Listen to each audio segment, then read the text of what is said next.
이정미 환노위원장 기회가 된다면 해보고 싶은 생각 있다. YTN 라. 디오 이동영의 뉴스 정면 승부 방송 FM 94.5 18시 10분. 물결표 20시 방송 1 2018년 6월 28일 목요일 대담. 이정미 정의당 대표 앵커 이동영 이하 이동형 뉴스 정면 승부가 야심차게 꾸린 국회 드림팀 국벤져스. 오늘은 이정미의 노동상담 소시간입니다. 정의당 이정미 대표 나오셨습니다. 어서오세요. 정미 전 의원 이하 이정미. 네, 안녕하세요. 이동형 정의당 탑 장 최근에 진행한 리얼미터 여론조사에서 사상 처음으로 지지율 두 자릿수를 돌파했다고요. 이정미 네, 오늘 10%대를 찍었습니다. 이동형 정당 지지율 10% 제3정당이네요. 이제는 이정미 네, 그렇게 되어 있고요. 창당한 지 이제 6년째에 접어들고 있는데 당으로서는 여론조사에서 두 자릿수는 처음 얻었습니다. 국민들께서 지난 지방선거를 두고 나서 저 정당을 조금 키워서 이제까지 자유한국당과 더불어민주당의 모적인 대결 정치가 아니라 더불어민주당 옆에 정의당이 제대로 경쟁하는 그런 정치 체계로 가야 하는 것이 아닌가, 이런 종잣돈을 같은 것을 해주신 것이라고 생각하고 있고요. 앞으로 그런 바람에 부응하는 그런 정당 이 되어야겠다 각오를 다지고 있습니다. 이동형 지난 대선에서도 실은 정의당이 생각보다는 많은 표를 얻지 않았습니까? 이정미 저희가 사실은 대선 직전까지 여론조사에서 두 자릿수까지 올라갔던 적이 있습니다. 그런데 막판에 홍준표 후보가 치고 나오는 그런 기류가 형성되면서 저희가 기대했던 만큼은 아니었지만 그래도 6%대의 지지를 보내주셨습니다. 이동형 대선 때 6% 지지, 지금 두 자릿수 지지, 과거의 민노당 시절에는 두 자릿수 국회의원도 한 적이 있지 않습니까? 다음 총선에 표라고 한다면 교섭단체, 이정미 교섭단체뿐만 아니라 이제 자유한국 당을 대체할 수 있는 강력한 대안 야당이 되는 것이 저희의 목표입니다. 이동형 이번 지방선거는 성적 만족하십니까? 이정미 제가 바깥에 서는 굉장히 칭찬을 받았습니다. 이제 정의당 일을 할 만한 정당이다. 그래서 너희 많이 찍어줬다. 이런 칭찬을 많이 해주셨는데요. 또 내부적으로는 지역구에서 굉장히 실력을 쌓아왔던 많은 지역 후보들이 안타깝게 낙선한 후보들이 꽤 있었습니다. 그래서 그분들과 함께 피눈물을 흘려야 하는 그런 양가 감정이 있었죠. 이동형 정당 득표는 8.97%로 한국당 이어서 3위예요. 나름 선전했다고 평가해도 될 것 같은데요. 아까 제가 말씀드렸던 원내 교섭단체 꾸린다고 하면 선거제도 개편이 필요할 것 같은데요. 이정미 네, 사실 이번에도 더불어민주당 파란 돌풍이 면서 전체적으로 한 50% 지지를 주셨는데요. 광역의회를 살펴보면 민주당이 차지하는 의석수는 90%가 넘습니다. 그러니까 민의를 정확하게 반영할 수 있는 선거제도로 가야 하는 또 하나의 증거가 되었다. 저는 이렇게 생각하고 있고요. 하반기 국회에서는 이 문제에 대해서 정의당이 적극 적으로 함께 논의하고 또 개선해 나갈 수 있는 방안을 찾아보려고 합니다. 이것은 문재인 대통령도 후보 시절 그리고 이전의 당대표 시절부터 기차게 이야기해왔던 약속이기 때문에 충분히 국회 안에서 합의를 이룰 수 있도록 노력해야 하지 않을까 생각합니다. 이동형 그런데 민주당과 의당이 합의한다고 하더라도 자유한국당이 거부하고 나서면 이게 쉽지 않잖아. 이정미 자유한국당이나 다른 바른미래당이나 평화당의 경우에도 이제 다당제도를 현실적으로 수용할 수밖에 없지 않는가. 그런 상황에서 또 다당제에 맞는 선거제도 개혁에 대해서는 아주 완전한 공감대를 얻었다고 보기는 어렵지만 조금씩 공감대를 만들어 가고 있기 때문에 그런 협조를 최대한 끌어낼 수 있는 역할을 정의당이 할 수 있겠다. 이런 생각도 갖고 있습니다. 이동형 선거제도 개편과 개헌 같이 논의해야 한다. 런 이야기도 있던데요. 이정미 사실은 그렇게 하려고 했죠. 전반기 국회에서요. 그런데 사실 그 시기를 지방선거 개헌으로 할 것이냐 말것 이냐 이 논의가 진행되면서 시기를 놓쳐버린 거고요. 저는 지금도 개헌 문제를 포기할 수 없다고 생각합니다. 이게 30년 만에 찾아온 촛불혁명 이었고 그 시민들의 삶의 변화를 수용하는 그런 헌법이 만들어져야 한다고 생각하기 때문에 대통령의 개헌안을 국회에서 충분히 논의하지 못했지만 이제는 국회가 책임을 맡아서 논의를 또 이어나가야 하지 않은가. 그것이 국회의 책무가 아닌가 이런 생각합니다. 이동형 후반기 원구성형 상은 어떻게 되는 거죠? 이정미 아직 자유한국당이 원구성 협상을 할 주체가 형성이 안 되어 있고 그 내부 사정이 굉장히 복잡하신 것 같아요. 그래서 우리는 그렇다 하더라도 얘기를 시작해가면서 그것은 집안 내부 사정이고 국회의 일은 우리가 세비를 받는 국회의원들로서 해야 하는 것 이 아니냐 이렇게 하고 있는데 조만간 빨리 논의를 할 수밖에 없습니다. 왜냐하면 대법관 임명 문제가 또 걸려있기 때문에 7월 안에 여러 가지 처리를 해야 하고요. 국회의장하고 부의장 정도는 선출을 해서 대법관 임명과 관련된 일이라도 빨리 처리하는 그런 절차를 밟아야 하는 상황입니다. 이동형 그러니까 최소 제헌절 전에는 상임위 구성이 되어야 하지 않겠나 이런 생각이 드는데요. 노회찬 원내대표가 야당이 법사위원장을 맡는다면 정의당도 법사위원장 맡을 수 있다 이런 이야기를 했었고요. 또 상임위원장 한 곳을 정의당이 맡게 된다면 환노위를 원한다. 환노위에 이정미 대표가 있다. 이런 이야기도 했어요. 이정미 어쨌든 법사위 원장이 자유한국당이 다시 맡는 것은 조금 아니다. 이런 생각이 있고요.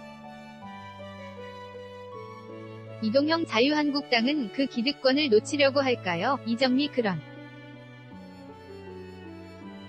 지난 2년 동안 상임위원장에서 처리됐던 법안들이 법사위에 지금 다 여 있습니다. 일을 전혀 안 하고 있는 그런 상황이고 특히나 지금 법사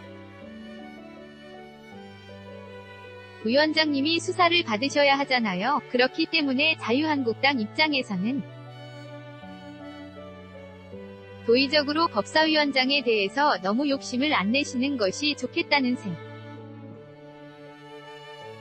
각이 들고요. 정의당의 의석수와 상관없이 일을 잘할 사람이 있으면 그것을 맡을 수도 있는 것이라고 생각이 듭니다. 그리고 또 기회가 온다면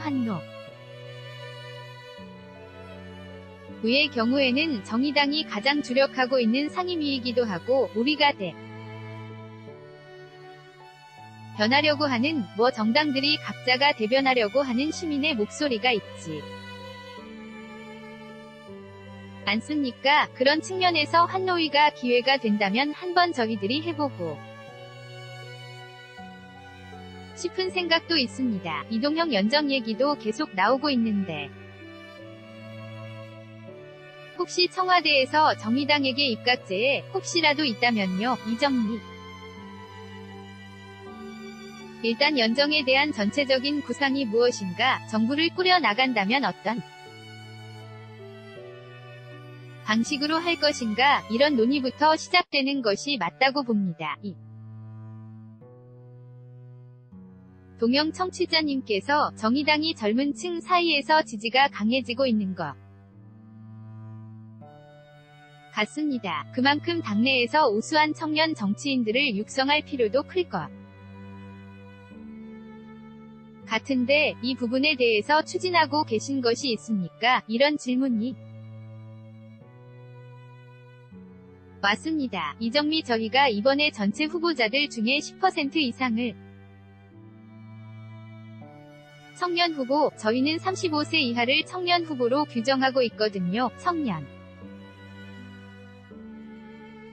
후보자들을 내고 그분들에 대한 전폭적인 지원을 했습니다. 나름 청년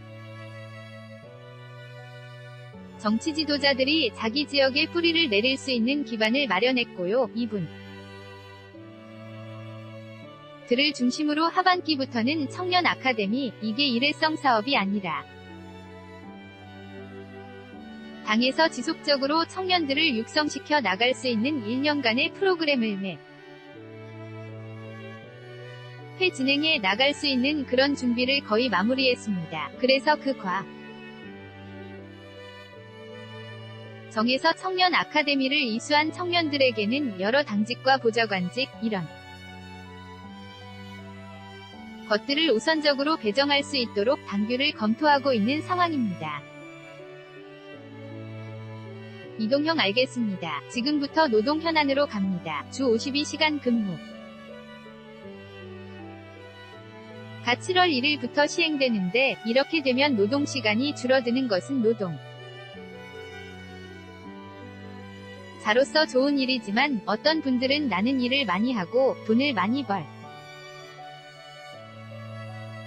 버야 하는데 이것 때문에 돈 못 버는 것 아니냐 이렇게 말씀하시는 분들도 있거든요. 이정미 그렇기 때문에 최저임금이 올라야 합니다. 그러니까 사실 지금 중위소득 이상의 노동자들은 토요일, 일요일도 없이 나는 마구잡이로 열심히 일해가지고 돈을 더 벌겠다. 이런 분들은 거의 없으세요. 저임금 노동자들, 너무 임금 수준이 낮은 노동자들의 경우에는 그렇게 피곤을 감수하고서라도 일을 해야 하는 그런 생활의 압박을 느끼기 때문에 그래서 시간은 줄이고 소득은 높일 수 있는 이 두 가지를 함께 가지고 가야 한다. 이것이 저희들의 주장이었고요. 그래서 사실은 근로시간 단축 문제와 최저임금 인상 문제가 함께 국회에서 논의가 됐던 것이죠. 이동형 그런데 최저임금 인상 부분에 대해서 재계에서 계속 반대하고 있는 그런 부분이 있을 테고, 그리고 또 하나가 정부가 52시간으로 줄인 것은 일자리를 조금 더 많이 만들자, 이런 의미도 있었던 것 같아요. 소기업이나 자영업자 같은 경우에는 새로운 일자리를 우리가 만들 여력이 안 된다. 그러면서 일하는 시간이 줄어들었기 때문에 더 힘들어졌다. 또 또 이런 불만도 있을 것이란 말이죠. 이정미 제가 국회에서 계속 순들이는 게 어떤 거냐면요. 노동자들과 어려운 중소기업이나 중소상인들 간 의 갈등으로 이 문제를 계속 보면 안 된다는 겁니다. 국회에서 중소상 공인 대표자가 와서 이런 이야기를 했어요. 우리도 임금을 조금 올려주고 싶다. 너무 노동자들이 힘들기 때문에. 그런데 그만큼 올려주면 대기업들 이 우리 납품 단가도 같이 올려줘야 하는데 수십 년 동안 대기업의 불공 전거래 이런 것들은 고착화되고 해결되지 않기 때문에 어려움을 느낀다. 그래서 다시 자신들보다 힘없는 노동자들을 또 누르게 되는 이런 악순 환이 계속되고 있다는 것이죠. 그래서 저희들이 얘기하는 것은 중소기업의 실질적인 지불 능력을 높여주는 것은 임금 노동자들의 임금을 계속 깎는 법이 아니라 대기업들이 이 중소기업에 대한 불공정 거래를 막을 수 있는 경제민주화, 이것을 제대로 이루는 일이다. 이렇게 주장을 하는 겁니다. 이동형 청취자님께서 문자로 인천교통공사 버스 운영팀의 운영 중인 버스 운전사인데요. 준공영제 임금 체결을 지키지 않고 자체 시간제 노임금을 책정해서 안정감 있는 생활이 안 되고 한 회사에서 급여가 0에서 10만원씩 차이가 나서 기준도 원칙도 없는 수당이 남발하는 그래. 서 근로기준법 6조에 어긋나는 행위, 이거 상담하려면 어떻게 해야 합니까? 하셨는데 이정미 의원실에 전화하세요. 이정미 네, 그러니까. 같은 근로조건에서 같은 일을 하는 노동자들을 한 회사에서 임금 차별하는 것은 불법이기 때문에 바로 연락하시면 노동청에서 즉각적으로 해결할 수 있도록 해드리겠습니다. 이동형네, 바로 전화하십시오. 문제 해결됐고. 또 이런 궁금증 여쭤보겠습니다. 근로시간 단축인데 회사 워크숍이라 등가, 세미나, 체육대회 이런 것은 근로시간에 포함되느냐? 이정미 사실 이번에 정부가 근로시간 단축 문제 처벌을 유예하겠다. 이런 발표를 하지 않았습니까? 이게 한마디로 이런 근로시간을 어디까지 범위를 잡을 것이냐에 대한 혼란이 있다는 얘기를 하는 건데요. 사실 이것부터 말씀드리고 싶어요. 근로시간 단축은 2월 달에 법안이 처리가 됐고 300인 이상 사업장부터 7월 1일 시행, 그 다음에 50인 이상 사업장은 2020년 1월부터 시행, 그 다음에 50인 이하는 2021년 7월부터 시행. 이렇게 이미 3년 6개월에 걸친 유예기간을 둔 겁니다. 그런데 지난 몇 달 동안 뭘 어떻게 했는지 모르겠지만 지금 와서 또 유예를 한다. 이것은 현실적으로 받아들일 수 없는 것이고요. 이런 문제들은 여러 가지 판례들이 지금 나와 있습니다. 예를 들어서 회사의 직무와 관련된 워크숍을 갔다. 당연히 이것은 근로시간입니다. 그리고 쉬고 있는 상황이라도 언제든지 급자가 업무 지시를 해서 바로 일을 나가야 하는 그런 시간이다. 그러면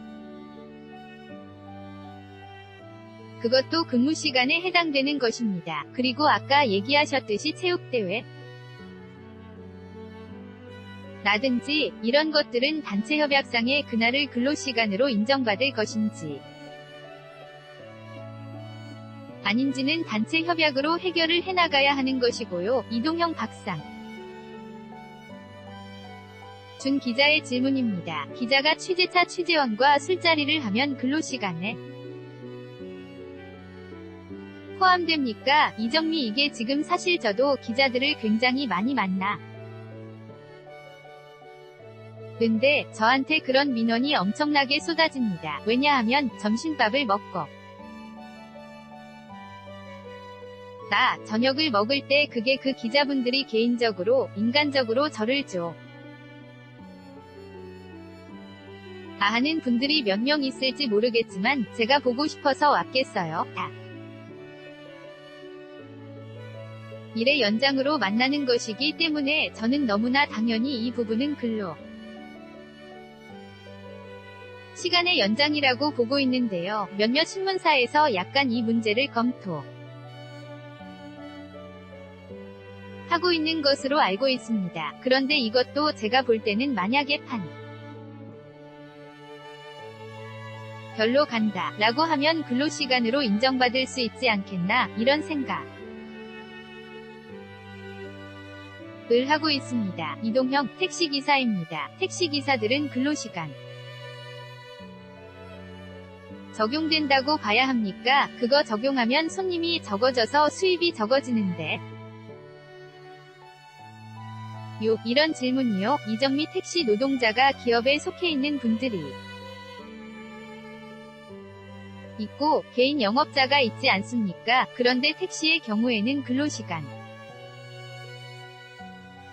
특례 업종에 하는 것에 포함되어 있다가 이번에 그것이 빠져나왔습니다. 그래서 택시도 일정하게 임금을 월급 수준을 보존해주는 방식으로 근로시간 을 단축시키는 그런 방안들을 바로 만들어야 합니다. 이동형 개인 택시 말고 법인 택시는 산업금 문제가 항상 있으니까요. 종교 관련해서 또 질문 드려볼까요? 대표자나 상사가 업무에 관련된 간증을 하거나 홍보차 예배를 보러 가면 직원들이 어쩔 수 없이 따라가게 됩니다. 이것도 근로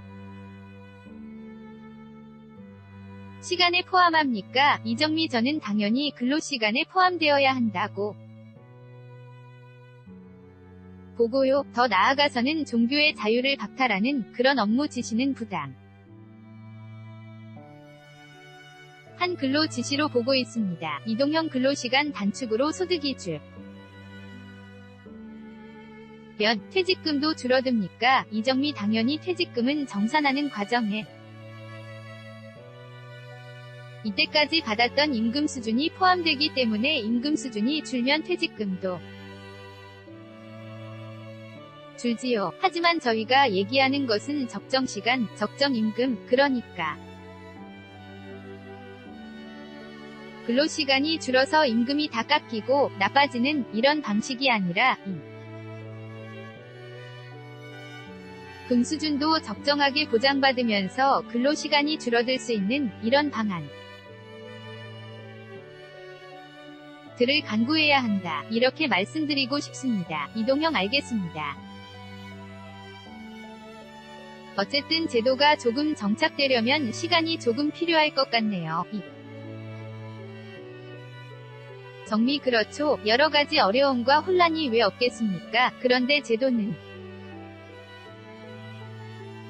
실행하면서 그 문제점들을 보완해 나가야 합니다. 제가 알기로는 2월달 이 법이 결정되고 난 다음에 300인 이상 사업장들 중에 많은 부분들이 제가 알기로는 60% 이상의 기업들이 실제로 7월 1일부터 시행돼 는 이 법에 대한 준비들을 노사가 함께 해오고 있었습니다. 그래서 그 일이 진행되면서 어떤 것은 보완해야 할지 이렇게 되어야 하는데 해보지도 않고 자꾸 기업 측에서 이런 건 너무 어렵지 않아 그러면 유예시키고요. 이번에 대기업 유예시키면 2020년 달에 가서 중소기업들 아니 그때 대기업은 봐주고 왜 우리는 안 봐주냐 이런 일들이 속 발생하기 때문에 법을 만들어 놨을 때는 실행해 가면서 이것들을 보완해 나갈 수 있는 방안을 강구해 나가는 것이 맞다고 봅니다. 이동형 그럼 니까 7월 1일부터 시행은 하는데 만일 지켜지지 않으면 처벌을 6개월 유예한 거죠. 지금이요. 이정민에 그렇게 되어 있습니다. 동영 알겠습니다. 오늘 말씀 여기까지만 듣겠습니다. 지금까지 정의당 정미 대표였습니다. 고맙습니다. 이정민에 감사합니다. 별표 대화 중 언급된 여론조사는 조사기간 2018년 6월 25일에서 27일 3일간 조사 대상 전국 19세 이상 유권자 1,500여 조사 방법 무선 80%, 유선 20%, 표본오차 95%, 신뢰 수준 플러스 마이너스 2.5%P입니다. 자세한 내용은 중앙선거여론조사심의위원회 홈페이지 참조하시길 바랍니다.